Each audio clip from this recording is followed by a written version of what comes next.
De lunes a viernes, Cristian Barken nos invita a cultivar nuestro propio jardín para impedir que el desierto avance. Una hora de autocultivo intensivo, con conversaciones, historias, viajes, pensamientos. Un viaje a la palabra lleno de asombro para desenterrar los tesoros que nos esperan en nuestro propio jardín a la hora del regreso a casa. En Pauta 100.5 FM, aquí comienza Desde el Jardín. Lo esencial de toda exploración será volver al propio jardín y ver las cosas por primera vez, dice T.S. Eliot. ¿Y cómo resuena esta frase que digo todos los días cuando camino hacia mi jardín hoy día, que vengo apenas regresando, un viaje relámpago que hice, queridos y queridas radiovidentes, a Cartagena de Indias, al mundo del Caribe? Yo sé que, Chucao, me echaste mucho de menos, no te fui infiel, aunque la cantidad de pájaros maravillosos que había en el Caribe, todo es abundante, todo, la fruta, el lenguaje, los pájaros, la humedad, el calor. El Caribe es todo en exceso, todo es así como la historia del Caribe ha sido tremenda. Estuve en Cartagena de Indias, la ciudad amurallada de Colombia, estuve en la Colombia costeña. Todavía tengo mi maleta, no la he deshecho completamente, no es necesario llevar una maleta grande al Caribe, es ridículo. Chaquetas hay que botarlas, chalecos para qué decir. Basta con una camisa y tiene que ser de color, porque las camisas chilenas se ven muy grises en el Caribe. Yo andaba de guayabera, perdónenme, a todo color, con unas chancletas, y abro mi maleta y todavía tengo adentro, y por eso no quiero abrirla completamente, el olor embriagador de la guayaba. Uy, es increíble el olor, aunque también hay un olor a calcetín viejo gastado entre medio, pero algo queda del olor a la guayaba y el olor a la fruta tropical. Aquí adentro guardo en esta maleta y en este corazón y en este cuerpo las sensaciones, los sentidos y el sentido del Caribe. Por eso le empecé a encontrar razón a Gabriela Mistral y me llamaba tanto la atención que escribiera tanto elogio del Caribe. Gabriela Mistral sufrió una epifanía en el Caribe. Le escribió a las palmeras, le escribió el famoso elogio a Puerto Rico, describe las frutas. Ella, mujer de los sentidos, pero de un valle seco del Elqui, se conmovió con esta región del planeta que es mucho más que una simple región geográfica. Es una región mental, una región espiritual. Y bueno, ahora cierro los ojos aquí en mi jardín y te voy a contar a ti, querido Chucao, el viaje que hice. Y aquí estoy caminando. Cierro los ojos, a ver.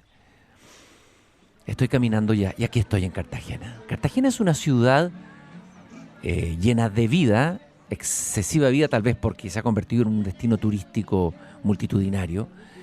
Hay que caminar, yo diría, a la madrugada. Les recomiendo levantarse temprano, al amanecer, cuando no hay nadie en las calles, y ahí caminar y descubrir la soledad, el pasado de Cartagena de Indias.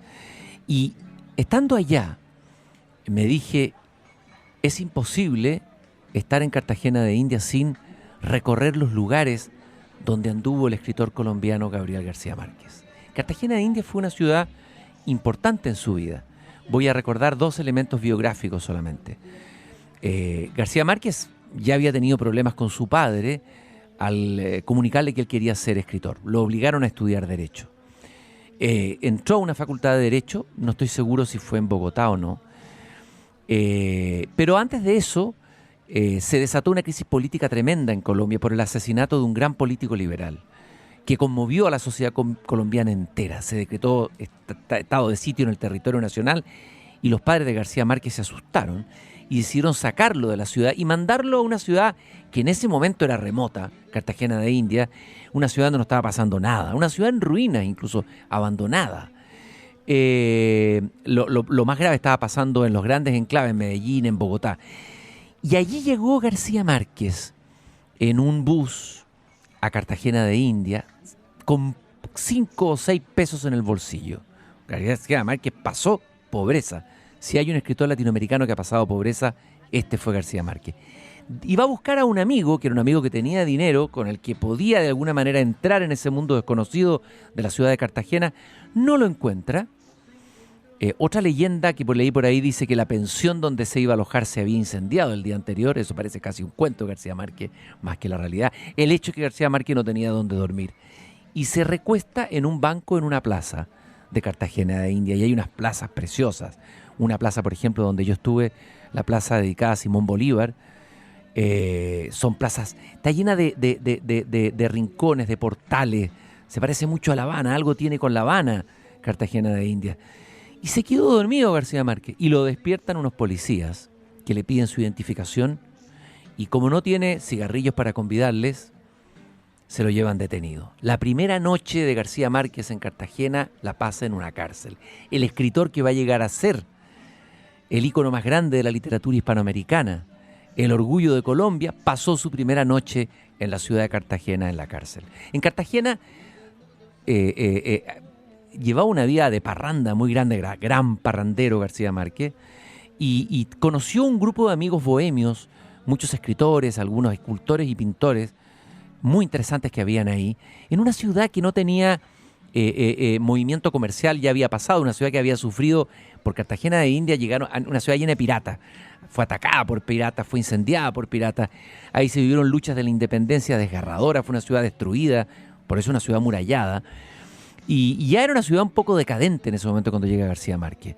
Y él se metió en la vida bohemia, en unas parrandas que duraban hasta las 6 de la mañana, 5 de las 7, se presentaba a sus clases en la universidad.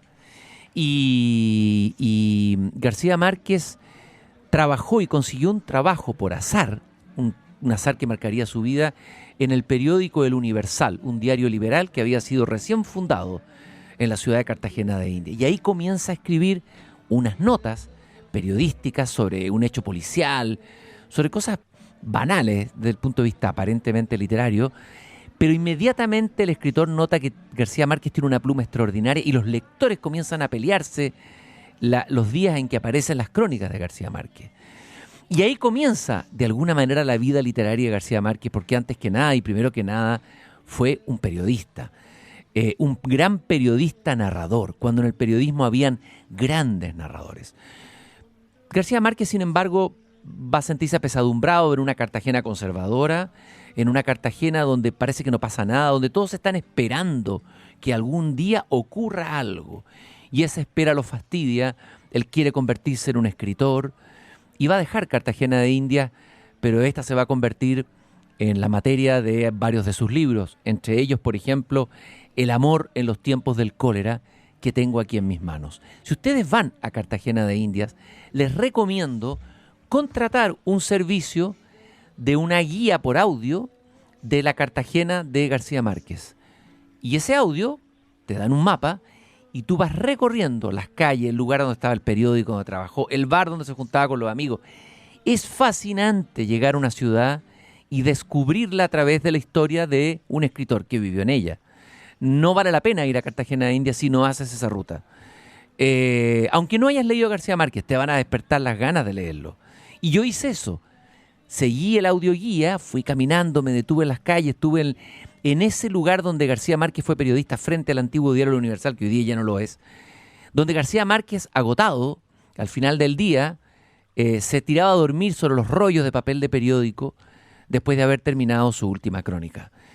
Y estuve también en un portal donde a un personaje de una novela de García Márquez la muerde un perro. Una muchacha angelical es mordida por un perro con rabia. Y así fui siguiendo todo y finalmente terminé el momento culminante de mi caminata. Ahora estoy caminando por Cartagena. Ahora estoy en el jardín de Cartagena de India. Y fui caminando buscando dónde estaba la tumba de Gabriel García Márquez. Es impresionante que García Márquez haya decidido dejar la mitad de sus cenizas en México y la mitad de sus cenizas en Colombia. Todo escritor, de alguna manera, tiene una relación conflictiva con su propio país. Piensen ustedes en Gabriela Mistral. Todo escritor, de alguna manera, es un exiliado. Y García Márquez tuvo problemas con su país. Amaba profundamente su país y no hay nadie más colombiano que él. Ahora, la mitad de las cenizas quedaron finalmente en un claustro. Y estoy revisando aquí en mi celular la foto. Aquí está la foto en que yo estoy en la tumba de García Márquez es en un claustro de la ciudad de Cartagena, en un claustro que es hoy día una universidad. Es impresionante, me emocionó llegar ahí y estar al lado de las cenizas de García Márquez. No habían turistas, porque hay que arrancar de los turistas y buscar horas en que no estén. Pero luego que estuve un buen rato ahí, silencioso, emocionado, porque para mí la lectura de García Márquez en mi juventud fue una lectura que nos marcó profundamente a muchos, llega un guía con un grupo de turistas y entonces empieza a explicar la historia de García Márquez. Y en un momento yo me acerco y le pregunto, ¿por qué eligieron un claustro del que fue un monasterio antes para colocar la ceniza de García Márquez? Ah, dijo el guía, pues porque Gabo era muy creyente, creía en Dios, y era muy importante Dios en su vida. ¿Gabo creyente, católico? Qué raro, dije yo. Pero lo dijo de una manera tan elocuente y lo empezó a narrar, y ahí me di cuenta que era un embaucador, y que detrás de todo colombiano hay un gran narrador, y que el colombiano sabe contar historia, y que el gran embaucador, el más grande de los embaucadores, fue García Márquez, y que afuera de la calle me estaban esperando cientos de embaucadores más para venderme baratijas, viajes a islas, de todo, porque ahí te pueden vender lo que tú quieras, perlas, esmeraldas falsas, pero a mí no me importaba lo que me vendieran, lo que interesaba es que me contaran. García Márquez desde niño se alimentó de todo ello, pero bueno, dije, estoy aquí en la tumba de García Márquez y no tengo nada que colocarle, ni una flor, nada. Yo siempre que viajo a otras ciudades, lo primero que hago es visitar los cementerios donde están mis grandes escritores que amé. Cuando voy a París, yo no voy, nunca suena como que si fuera siempre París, ¿eh? Suena como, no, si no voy tanto a París, antes iba más a París, ahora no voy, hace mucho tiempo a París. Cuando voy a París voy y deposito una tumba en el Père Lachaise, el cementerio Père Lachaise, en la tumba de Gérard de Nerval. Y si ustedes van a París, prométanme que van a colocar una flor en la tumba de Gérard de Nerval. Si van al cementerio Montparnasse, vayan a la tumba de Baudelaire. Ahí también deposito una flor. Y así voy depositando flores en las tumbas de los escritores que me han abierto esas ciudades. Porque las ciudades y los países se abren a través del imaginario, de la palabra, o de la música, o del arte, o de la pintura. Y entonces dije, la única manera de congraciar a García Márquez es colocarle flores amarillas. Porque García Márquez amaba las flores amarillas. Tengo una foto aquí de él, ya viejito García Márquez, cerca de los 80 años, con una flor amarilla en el ojal. García Márquez dijo una vez en una entrevista que se le hizo a un periodista en los días en que recibía el Premio Nobel de Literatura, dijo, nada hay más bello en este mundo que una mujer bella. De manera que el gran conjuro de todos los males sería una mujer bella, pero como uno no la puede poner en un florero ni colgarla del ojal, entonces lo más bello después de una mujer bella es una flor amarilla, dijo García Márquez. Cuando ganó el premio Nobel, habló con su madre por teléfono. Su madre fue un personaje fundamental. Al que quiera saber más de esa relación maravillosa con su madre, tiene que leerse el libro Vivir para contarla, que son las memorias de Gabriel García Márquez de la época de su infancia y juventud. Bueno, imagínense usted, estaba muy nerviosa la mamá porque García Márquez había ganado el premio Nobel. Y le dijo, nunca quise que ganaras el Nobel, porque aquí la adivina dice que cuando alguien lo recibe, luego se muere. Ese es el mundo de la infancia, el mundo de adivinas, de supersticiones. Y él le dice, tú tranquila mamá, yo espantaré a la pava, así le dicen en Colombia, por lo menos en Arataca, el pueblo que eres, qué buena, a la muerte le dicen la pava. Yo espantaré a la pava poniéndome una rosa amarilla en la solapa de mi smoking durante la entrega de los premios en Estocolmo. ¿No es que irías de guayabera?, le dice la mamá. Bueno, en el bolsillo de la guayabera entonces. ¿Qué hizo García Márquez? Llamó a un amigo de él, un científico, Elkin Patarroyo, y el día del banquete del Nobel hizo que hubiera flores amarillas en el cuarto de su hotel, otras en el ojal de los fracs de todos los amigos que lo acompañaron en la ceremonia de entrega del premio Nobel, y por todas partes había flores amarillas. Siempre Gabriel García Márquez respondía cuando le preguntaban por su color favorito que no era el rojo, sino el amarillo del mar Caribe a las 3 de la tarde en Jamaica. El amarillo está en todas partes en la obra de García Márquez. Están los animalitos de caramelo de la inolvidable Úrsula Iguarán, el torrente de flores minúsculas que sobrevivió a la muerte de José Arcadio Buendía en Cien años de soledad, etcétera, etcétera, etcétera. Pero el color amarillo que nunca olvidaremos es el famoso episodio de Mauricio Babilonia y las mariposas amarillas que lo seguían. ¿Se acuerdan ustedes de ese personaje que caminaba y alrededor de él flotaban, volaban, danzaban las mariposas amarillas? Eso, y él, cuando le preguntaron a Márquez, ¿y era verdad esto que había un personaje? Porque toda la novela de García Márquez es de alguna manera una mentira que cuenta una verdad, como es toda gran literatura de imaginación. Y él decía que el personaje de Mauricio Babilonia estaba basado en un electricista de Aracataca que cuando visitaba la casa de sus abuelos siempre llegaba acompañado de pequeñas mariposas que lo rodeaban. Y eran mariposas blancas, pero él en la novela quiso que fuera y tuviera el color amarillo. No tuve flores amarillas para llevarle a la tumba de García Márquez y quiero ir a buscar y comprar flores amarillas para recordar a García Márquez y llenar mi jardín ahora de flores amarillas. Pero no solo del color o no solo a través de la visión, García Márquez entra en la realidad como escritor sensorial. Si hay algo o hay un sentido que está muy agudizado o muy aguzado en García Márquez, es el oído. Y García Márquez fue un gran amante de la música y sobre todo de la música popular colombiana, de la música costeña.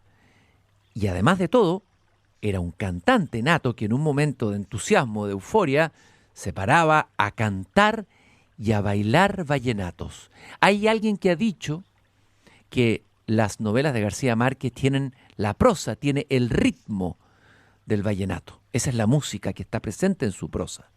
Él mismo dijo que Cien años de soledad era un vallenato de 400 páginas. Yo estaba en Cartagena de India, ahí voy caminando de nuevo, y en una esquina, de pronto me siento en una mesa con mi mujer, y un grupo se nos acerca, ahí está el grupo, y nos empieza a cantar este vallenato alucinante y maravilloso y poético, este verdadero poema musical. Esta letra de este vallenato es extraordinaria. Voy a hacer mi casa en el aire pa' que no me la moleste nadie, dice Rafael Escalona, que es uno de los grandes compositores, creadores, en el fondo revividores de esta tradición popular costeña del vallenato. Nosotros conocemos el vallenato a través de Carlos Vives, que ha hecho un trabajo extraordinario de difusión y que conoció al maestro Mario Escalona y que fue a aprender con él. García Márquez fue muy, muy amigo de Rafael Escalona. Tengo aquí la fotografía de él más viejito. Y Rafael Escalona, hablando de García Márquez, decía que Gabo es uno de los mejores cantantes de vallenato que yo haya conocido. No lo digo por complacerlo, sino porque en nuestras parrandas en Vallepudar y La Guajira, ¿cómo serían esas parrandas caribeñas? Dios mío, Dios mío. Aunque él era flojo para asuntos de trago, no era bueno para chupar García Márquez. Se emocionaba mucho y de pronto se ponía a cantar. Entonces recibía los aplausos merecidos. Nos conocimos cuando estábamos en la edad de mirar muchachas. Nuestros padres eran paisanos y ambos habíamos comenzado nuestro recorrido de hombres andariegos. Gabo escribía su columna Jirafa en el Heraldo y yo ya había escrito unas cuantas canciones de las que se llaman vallenata. Y siempre Gabriel García Márquez le estaba preguntando a Escalona qué vallenata nueva salía, qué canción estaba escribiendo, y cuando dice Rafael Escalona de García Márquez, cuando él le presentaba una canción nueva, él me decía, ¡hombre, qué vaina tan buena! Y una hora después ya Gabriel García Márquez la estaba cantando mejor que yo. Su oído era peligroso y su memoria más. Varias veces lo llevé a Valledupar, a las parrandas de mis amigos, los acordeoneros, y a las fiestas patronales de los caseríos de la costa, donde yo tenía compadres. Esta relación de Gabriel García Márquez con el vallenato creo que ilumina de una manera muy interesante toda su narrativa. Los vallenatos van contando historias y los cantantes de vallenatos iban recorriendo los pueblos, son verdaderos juglares colombianos que contaron una parte de la historia de Colombia, historias de amor a través de ella. Y la prosa de García Márquez es una prosa extremadamente musical. La primera vez que García Márquez reveló a sus lectores la pasión por el vallenato fue en mayo de 1948, justamente en el diario El Heraldo de Cartagena, del que estaba hablando recién él, en un artículo que se llamaba No sé qué tiene el acordeón.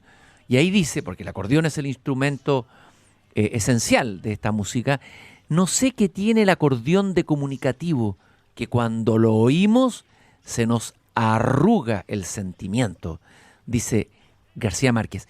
Lo que hace García Márquez ahí es defender el acordeón como un instrumento proletario, dice, que ha tomado carta de nacionalidad entre nosotros y se ha incorporado a los elementos del folclore tradicional, al lado de las gaitas, las tamboras costeñas, los triples de Bocayá, de Tolima, de Antioquía. El acordeón era mirado por las clases altas, por la élite colombiana, con desprecio. García Márquez dice, aquí vemos al acordeón en manos de los juglares que van de ribera en ribera llevando su caliente mensaje de poesía.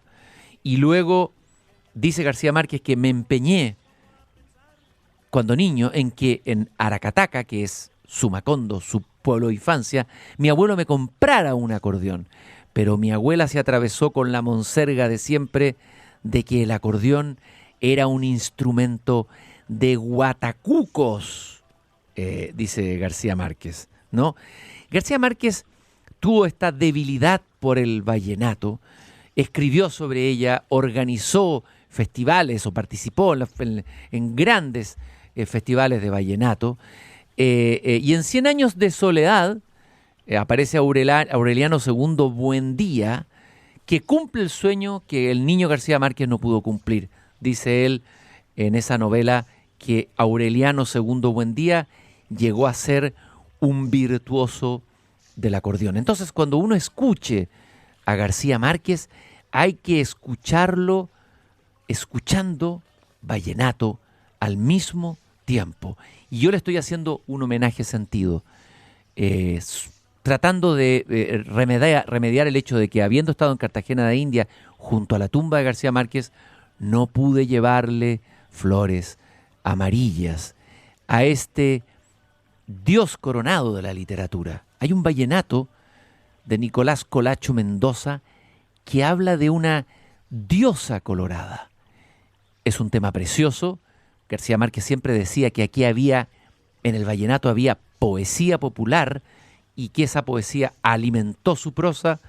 Y ahora coloco aquí ordinarias, estos poemas del vallenato que volvían loco, embrujaban a García Márquez. Sí es cierto que William Faulkner lo influyó, es cierto que Virginia Woolf fue un texto que lo influyó mucho, es cierto que había leído a Rulfo, todo eso es cierto, pero más que alimentarse de la literatura, García Márquez chupó como una abeja del polen, de la miel del vallenato. Fíjense ustedes esta letra de este hombre, ya que estamos en un jardín aquí, cuando el rey llega de tarde, que mira su jardín florecido, cuando la diosa, que es su mujer, mueve el caderaje, se pone el rey más engreído.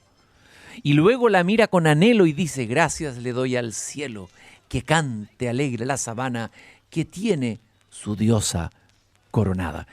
El mismo García Márquez, en una entrevista que le hicieron hace varias décadas atrás, hizo algunas reflexiones y es lindo escuchar su voz aquí en este jardín que ahora me huele a guayaba, no sé por qué, hablando del vallenato.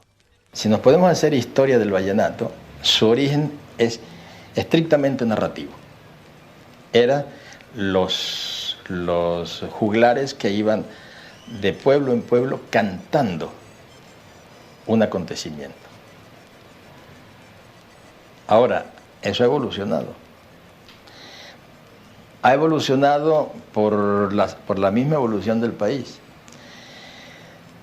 Que ahora sea romántico, que ahora esté pisándole los terrenos al bolero, que ha sido el emperador del romanticismo en la música caribe durante años, a mí me parece que es una consecuencia de los tiempos. De manera que es tan aceptable el vallenato romántico hoy, como era aceptable cuando era narrativo y como será después, no se sabe cómo será. Por supuesto hay una gran influencia comercial en el vallenato actual. Y aún en ese vallenato romántico da la impresión que puede ser también por una influencia comercial, pero esa es la realidad. Ahora, con el paso de los años, ya habrá manera de filtrar todo aquello y saber qué quedó realmente. Pero yo creo que el vallenato de hoy, este vallenato romántico, este vallenato bastante comercializado, es tan legítimo como el de los juglares. Bueno, García Márquez tenía esa flexibilidad, esa apertura, para él lo importante era la vida, que fuera vital, no la academia. No es la mejor manera de acercarse, por lo tanto, a la prosa, a la literatura de García Márquez desde lo académico, desde lo teórico, no. Es escuchando vallenato, créanmelo, tomándose un ron o oliendo una rica guayaba. Yo sigo aquí en el jardín con nostalgia de Cartagena de Indias, de un viaje que acabo de hacer relámpago allá, y regreso, aquí en Radio Pauta.